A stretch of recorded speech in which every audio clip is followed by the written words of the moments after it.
Hello, everyone, and welcome to Horror Night Oasis, a radio show where we discuss all the latest news and all the latest movies and news from the world of horror. I had a hiccup there, Ian. Joining me tonight, as always, is my co-host Ian. Ian, are you there? Partially. Dude. I'll tell you one thing. It's been a while since we've done this because of things happening, but man, today really. I'm not gonna get into it too much. I'm just gonna say car issues. But man, it was a solid day. Everything was going fine, and then just a small quick trip somewhere led to a lot of money. So I can only imagine uh, the issues with the car when I called the garage tomorrow. But it was a rough day. Um, but we are here. As I said, it's been a while. It's been busy, as one can tell. But we are here to discuss horror, as we always do, just to kick back, try to relax, and pass the time. And like I said, it's just been busy, and there's been a lot of going on with behind the scenes, trying to get everything planned for the upcoming season, and a bunch of other shows planned, which we'll be discussing here later on into the as the episode goes on. Um, but I do kind of want to start off by talking about the passing of Udo Kier, who just honestly just the news came out a few hours ago. And Udo, again, he's well known as, of course, Mark of the Devil, a lot of the video nasty titles, Andy Warhol's Dracula, Flesh for Frankenstein. Um, Honestly, that one doesn't get too much recognition with like the pantheon of Frankenstein films. That's kind of like brushed under the rug a little bit. But yeah, I always enjoyed Udo's work. And one that I always wanted to see, which I finally just got here recently. The last time I went somewhere, went to a Half Price Books, because there's not one near me. It's a little bit of a drive, but they had the House on Straw Hill, which was been on my watch list for a while now. And of course, I could have went the eBay route or Amazon route, but it was a better price comparatively speaking, in person. So finally got it and watched it. Did it live up to the hype or expectations of the film, that I had into it? No, not really. But I still wanted to see it, But that's the thing with like the video nasties of the era. Like some of them, you're just like, why is this on the list? Like Unhinged. Like, why is that on there? I mean, the British censors were pansies back in the day, but I digress. I always enjoyed his work, and of course, he's prolific. He has like over 200 credits, and small parts and major roles, of course. Another one that, like, honestly, it's kind of a hard one to find is the Story of O, which is a very perverse sort of film, where he plays the husband of a wife, and he sort of, I wouldn't say pimps her out, but he gets his jollies off by watching other men have their way with her, in various ways. A lot of bondage, stuff like that. That one's hard to come by too. I think the Blu-ray of that's very, very rare, and I was lucky enough to find it at a pawn shop years and years ago for a couple dollars. But I always enjoyed his work. Whenever I had Udo like in the credits, I like, oh sweet, I get to always enjoyed his, like I said, I just like always checked it out no matter what. Like Theater Bizarre, that one, as most anthologies go, wasn't the greatest. It had like one or two segments that were okay, but Udo was sort of the main star as the showrunner at the theater, Rundown Theater. Um, he did a pretty good job in there. Of course, he did a lot of stuff like Rob Zombie as well. But he was he's recognizable. I mean, if you don't know the name, you can look up a picture of him, like, oh yeah, that guy. But if you're in the horror genre, you pretty much know who he is because he's well known. And it sucks he's gone. But again, he's 81. I mean, that's a decent age, but still, you hate to see anyone go, but he had a solid career. But yeah, I hate to see him go. But again, he's kind of been missing in action here lately. So again, I haven't really seen him in too many newer things. So maybe Yeah. he's been in poor health. Who again, I don't know until like the final results come in, but you hate to see it, another, you know, film, horror or just film movie legend, I mean, I'm going to say, legend in quotes, but I mean, he's pretty, for 200 and some credits, I mean, it's pretty prolific. So he is sort of a legend. I mean, he has his, again, for everything that he did and worked with and all the people that he worked with and a lot of notoriety, notorious films. Of course, like Mark of the Devil is like one of the most notorious films in the 70s. Besides Texas Chainsaw, I mean, Mark of the Devil was pretty up there. Again, does it live up to the hype? That's that's up to you, the viewer. But I always enjoyed. I liked Mark of the Devil. I have a T-shirt of it too. But yeah, like I hate to see him go. But any thoughts on Udo? It, I mean, it seems like he lived a long life and was in many things. A few I've seen, um, and it's always kind of just sad, bitter, when anyone passes. Uh, but at Yeah, least his family can like take comfort in the things he's created, and to kind of help keep his memory alive. And my heart goes out to his family, and rest in peace, man. You, you were a legend, and your time has come to an end. And but yeah, yeah. As I said, usually when someone passes, now's the good time to go look over their filmography. If it's something you haven't seen, check it out. I mean, there's a lot to choose from. Like I said, like I find, again, House on Straw is one I've been wanting, been meaning to check out and finally got around to it. Like there again, small role, bigger role, whatever, just like check it out, just in memoriam to Udo. Watch an old favorite, put in Frankenstein, put in Mark of the Devil, find something different that you never seen of his before, and just check it out because there's again a lot of roles there that to find something, maybe a new favorite. But no matter the role, he always gave it a solid performance. Even like in something like Headspace, like the film's not the greatest, but like he did a good job. Um, and then there's another one in there. She was Juliet and Romeo and Juliet, and she was also in Black Christmas. I forgot her name at the moment, but she was in there. But yeah, like the film's like decent at best, sort of iffy, but it's one of those like mid thousands psychological slasher films. But he did a good, his performance is always solid. That's the one thing. Again, Iron Sky, even though I wasn't the biggest fan of that one, the first one, but he gave a good job. I think he was like Hitler in that one, or he was part of the Reich. But yeah, go check out an Udo Kier film in memoriam. And yeah, rest in peace, Udo. Um, with that said, I guess we'll get into our uh, main film of tonight.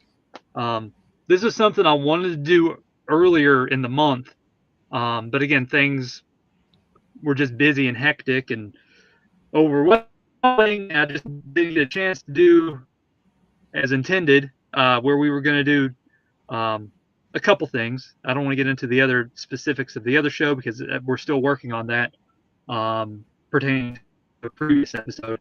But I wanted to do a couple Scarecrow films before our end of the month, our special coming up, and it didn't pan out that way. But so I just flipped a coin of the two that I had, and this is what we landed on: was Field of Screams from 2025, and this is a very simplistic movie.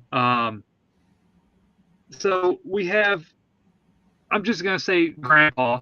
So Grandpa lives alone in the family farm estate uh, residence, and basically he has befriended a scarecrow, and there's more to it than that as when we get into spoilers.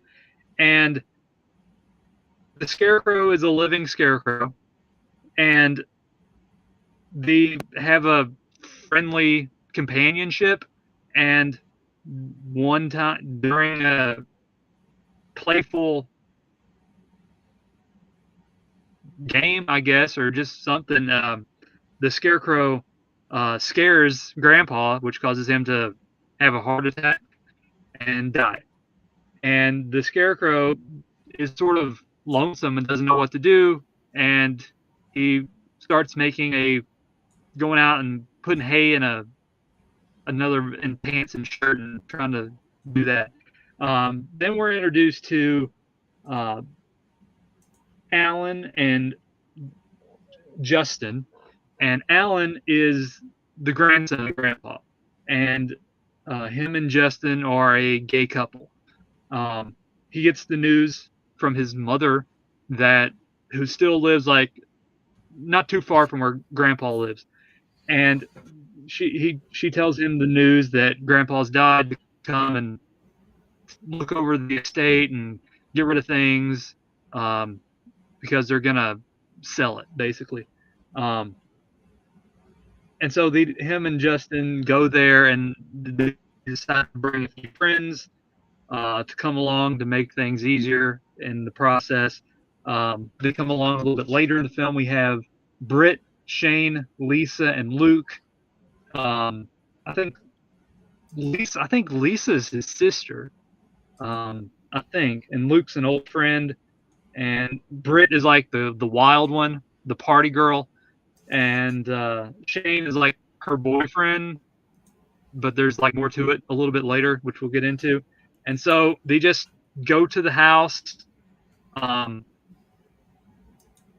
Alan and Justin are just kind of, I wouldn't say bickering, but they're just conversations, just like you're just setting in on a conversation at two people, across from you at a dining restaurant, like pretty close proximity, just overhearing conversation. That's what a lot of this film felt like, where it's just casual conversations that don't really amount to anything. Um, honestly, not to say that there's not like conversations that it's just again the dialogue. We'll get into the dialogue here a little bit in a bit. So they just have like their squabbles, they're a little bit words here and there. They're kind of again, they're not fighting, but they're just like, oh, your grandpa wouldn't have liked me. He wouldn't have been accepting of me, stuff like that. Just like again the whole homophobic stuff, conversations. Once the friends get there, these it kind of goes various degrees of conversations as well. Um, all the while, Billy the Scarecrow is stumbling around and perusing the house. He comes across them in the bed, um, and he's unsure what's to make of things because he's still sort of like in a sense, like an innocent thing.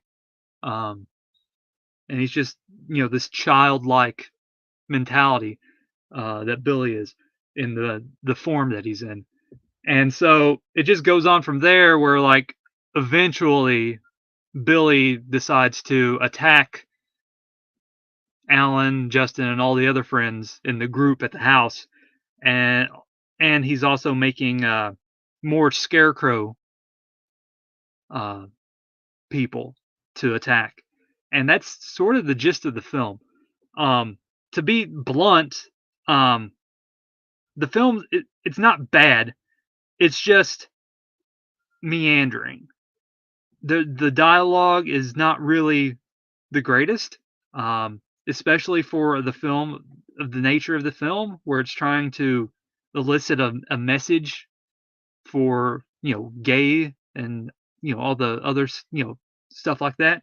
Um, it should have been a little bit more, if you're gonna go down that route, it needed to be more aggressive in a sense because it just felt like casual conversation. It didn't feel like there was like anything major that was like, oh, this is whoa, hold on there, besides the one scene with Shane, but we'll get into that a little bit soon. It just felt like the conversations really weren't like it was just like you know. Um, it was just yeah, it was just in passing, and just like oh, but whatever. Um, the film sort of has a pacing issue.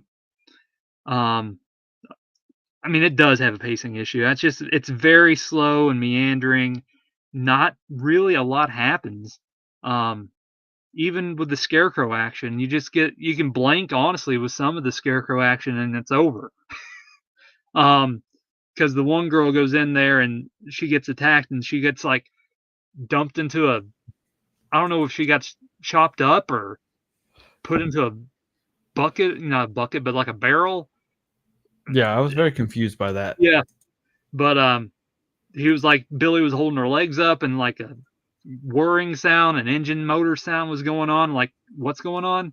But it's like, not. I digress. But like again, there's more to it that I was kind of like hoping that it would delve more into like the homophobic and the gay stuff, because it how it was like when we did our Pride Month, and how like the two films were like very especially Ganymede was like very in your face with the Yeah. film, and in its message and tone, and like I thought it was sort of do something like that, but they honestly just kind of pass over it most of the time, and it's just like why even have it there if you're not gonna like do anything with it, and it just felt like it was lacking a lot in like a lot of departments. Like the story, there was like no real story besides let's go to Grandpa's house and look around.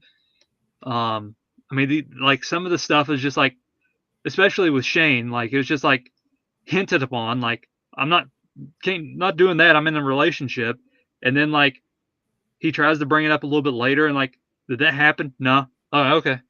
Just like it just like felt like everything was like lacking and just like missing the point of like what their intentions were trying to be in the film. Um, and it just the whole film is just like I wouldn't say it's like monotone, but it's just like honestly, towards the last act, it was just like I was watching again. I'm not going to say that based, on the day I've had as well. It could have, but I did go back and watch, and it was still like, um, I was awake. It was just like, man, I'm just like, where's the energy in this film? It's just like it was lacking everything. There's like no major threat, no urgency for anything. The story was just like where is it going? Like is there going to be like a message or a meaning to anything? No, not happening there. Okay, and it was just like it just felt again like the main word I'm saying is just lacking. But Ian, I'll let you go through your thoughts and then we'll go back and forth. All right. Yeah. Well, I mean, I agree with everything you said. There's really not much to this film. I know I've said this quite often that this movie should have been a short film. I think this movie really should have been a short film. Like, I feel like honestly the length of it weakened the story. Because we can, like there's just so many things that just so much dead space that nothing happens until like almost the end of the film, and even then it's like nothing. It's like I get it, the pacing is pretty rough, the acting is fairly rough, the dialogue is fairly rough. Honestly, the sound is rough because like I had my volume turned all the way up to like 70 and I still had to put subtitles on because like the audio, I don't know if they mixed it wrong or something, but it's just like the audio is so low. Yeah. And that's the problem. Like And also that ending just, I didn't feel like the ending was deserved. Because I felt like there should have been, it just happened so fast that I felt like I didn't even have enough time to really get into the story and try to, I don't know, it just didn't feel as impactful as it should have been, because Yeah, it the was a pretty characters. deep thing. Yeah, the characters just weren't enthralling, or just they weren't excitable enough to keep your interest. It was just very, especially Alan. Like he's going through this whole ordeal, and he's just like, yeah, I might. It'd be cool. I mean, yeah, we'll probably get rid of this and get rid of that. I don't know. I mean, Shane, what do you think, man? Like he's just very just like somber. Right. Yeah, no, it's just the movie kind of lacked energy. Yeah. Um it There was nothing that really like made me want to keep watching other than this review. Like I probably would have kind of turned it off on my own. And I don't know, like I hate to say that about a movie too, because like they did put a lot, you could tell that they put a lot of effort into it. It's just not everything's going to be a banger. Yeah. I mean, like I said, like there's like we have mentioned already, like there's parts of the film that like should have been solid.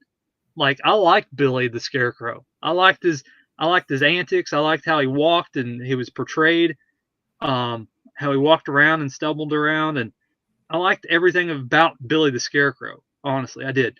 That was like the main standout of the film is the Scarecrow and just him wandering around the house and doing his scarecrow antics, making other scarecrow people.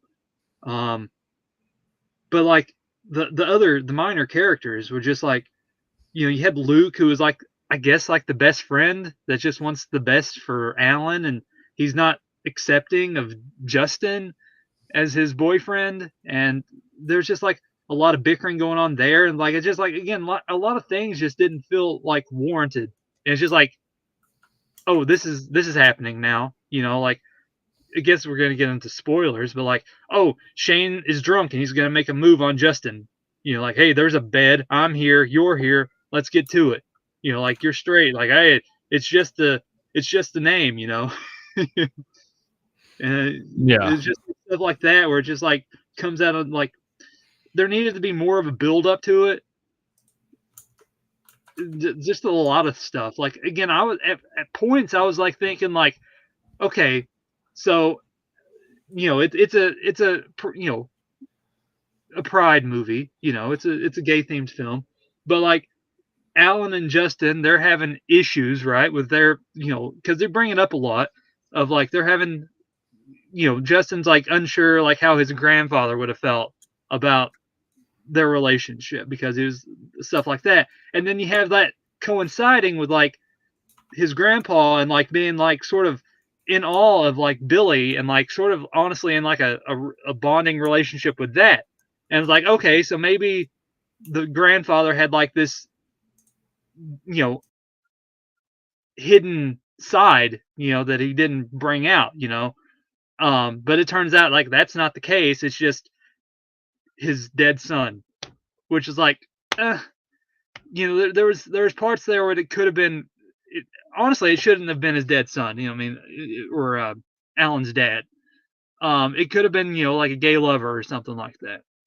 Or just like he's alone, he's lonesome, he wants a friend, and he finds solace in the Scarecrow Man, and he does like some voodoo stuff, ritual, and brings an entity into the body of a Scarecrow person.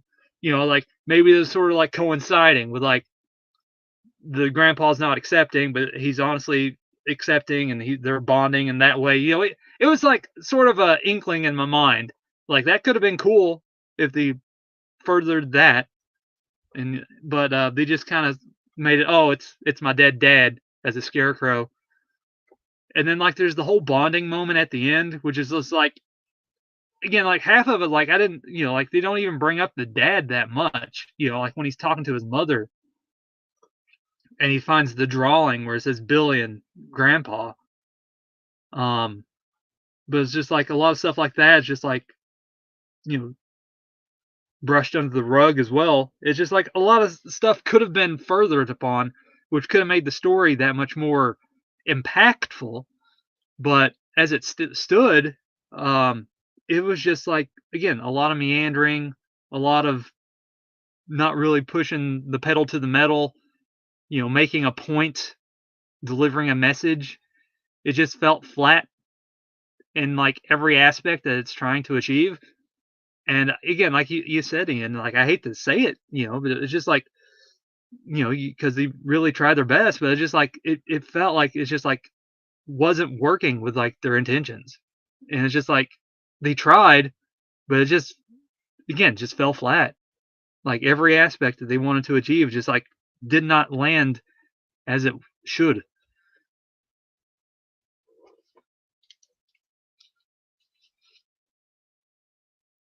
You there, Ian? Sorry, I was being loud. And I had to do something, and I muted myself so I wouldn't be too loud on that. I forgot that I was muted. No, yeah, what I was saying. Oh man, it has been a long day. Mm-hmm. No, I agree with everything.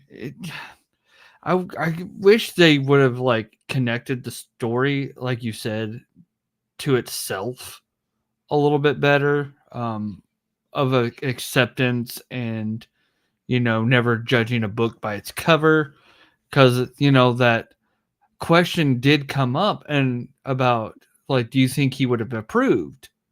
And he's like, I would have hoped so, but I don't know. And And I plus, wish, all the while, he's making the scarecrow people, and one of them was like supposedly his grandfather, right? Because that's as soon as because at the beginning of the film, he's making the scare, he's putting the yeah, straw in the outfit, and I would assume like that would have been the grandpa character, where he like the grandpa scarecrow would come in and like he would be approving of it, like of everything, and sort of make it a come full circle. But that was null and void. yeah. And that, like, I wish they would have explored that more instead of just, leaving it in the open like that. Like, because there was so much they could have done um, with that. Because I honestly, I think that would have just made much more compelling story than just, oh, this is what it is because.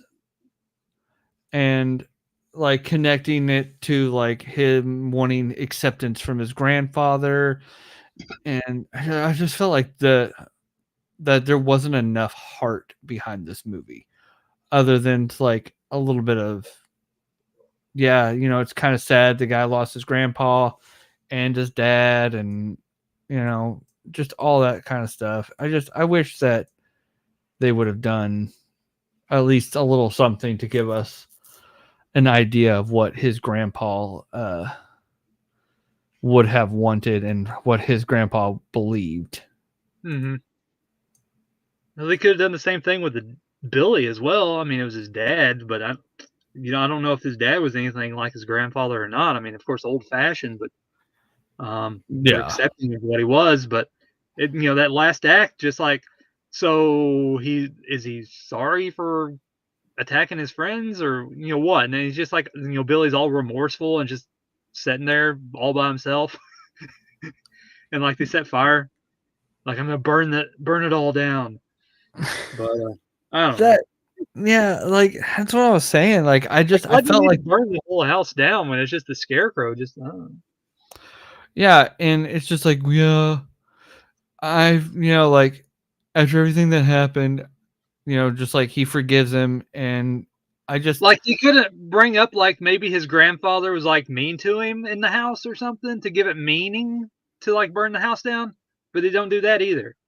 Like, they needed to, like, again, an impact for stuff. yeah, Like his yeah, there was everything just felt like it was just because. And I just that's just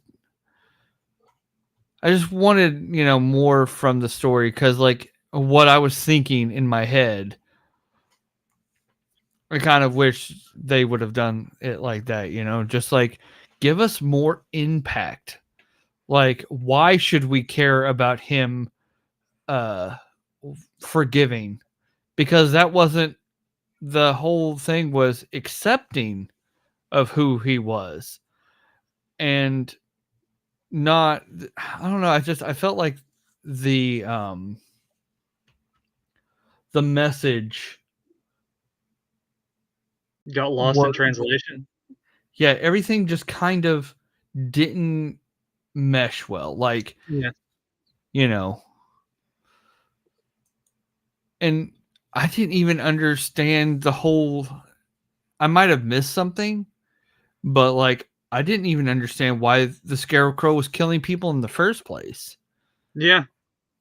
Like, I felt like I was missing something the entire time, like, because I was taking care of my kid as I was watching it, so there was a couple of times I had to look away from that, so I thought I might have missed like context behind that. So Yeah, he I don't just, know. on a whim, just decided, "You know what? I'm gonna kill these people." I guess it was because, like, they were living in the house. I don't know. That's my best bet.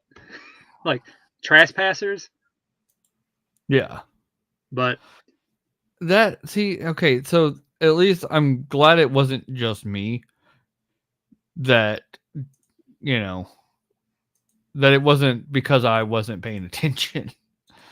That it was literally just because there was no rhyme or reason behind it. I And mean, I feel like that, there's still no rhyme and reason. yeah. And like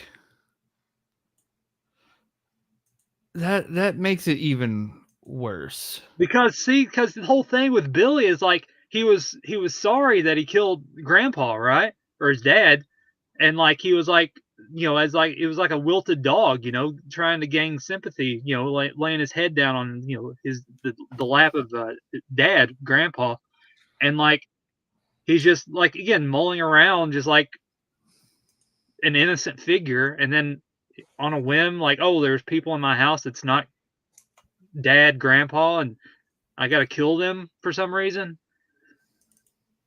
I mean, they're not accepting of me. Is that supposed to be the case? Like, they won't be accepting of me because I don't know.